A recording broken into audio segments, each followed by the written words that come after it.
મિત્રો કિંજલ રબારી વિશે મોટા સમાચાર આવી રહ્યા છે કે તેમના બીજા લગ્ન થઈ ચૂક્યા છે અને મિત્રો આ લગ્ન મુકેશ દેસાઈ નામના વ્યક્તિ જોડે થયા છે અને તે તેમની સમાજના યુવક છે. અને મિત્રો તેની વાત કરીએ મુકેશ દેસાઈ વિશે તો તે રાધનપુર તાલુકાના ગોતરકા ગામના વતની છે. અને મિત્રો તમને ખબર છે કિંજલ રબારી એ સિનાડ ગામની રહેવાસી છે.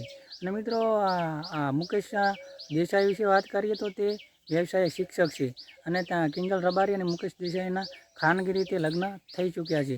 અમને માહિતી મળી છે તે પ્રમાણે તેમના લગ્નની અંદર તેમના કુટુંબીઓ અને તેના નજીકના સંબંધીઓની હાજરીમાં તેમના સમાજની રીત રિવાજ પ્રમાણે લગ્ન કરવામાં આવ્યા હતા. મિત્રો આ લગ્નના કિંજલ રબારીએ કે તેના ઘરનાએ કોઈ ફોટા કે વિડીયો સોશિયલ મીડિયામાં અપલોડ કર્યા નથી, કેમ કે મિત્રો આ લગ્ન ખાનગી રીતે કરવામાં આવ્યા હતા.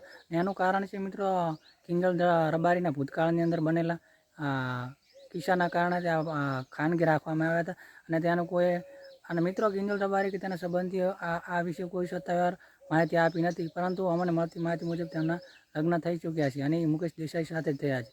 મિત્રો તેમના ભૂતકાળ વિશે વાત કરીએ તો મિત્રો કિંજલ રબારીના પહેલાં લગ્ન તેમના ભાગીને અશોક ચૌધરી નામના વ્યક્તિ સાથે કર્યા હતા અને તેમને સમાજના દબાણથી અને ઘરના ખાતર કિંજલ રબારી ઘરે પરત આવી હતી અને તેમના 10 તારીખે તેમના છૂટાછેડા થયા હતા.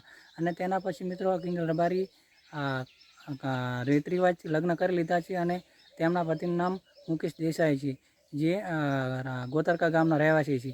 મિત્રો કિંજલ રબારીનો આ ફેસલો તમને કેવો લાગ્યો, યોગ્ય લાગ્યો કમેન્ટ કરો અને અમારી યુટ્યુબ ચેનલની અંદર નવા હોય તો સબસ્ક્રાઈબ કરો અને વિડીયોને વધારે શેર કરો.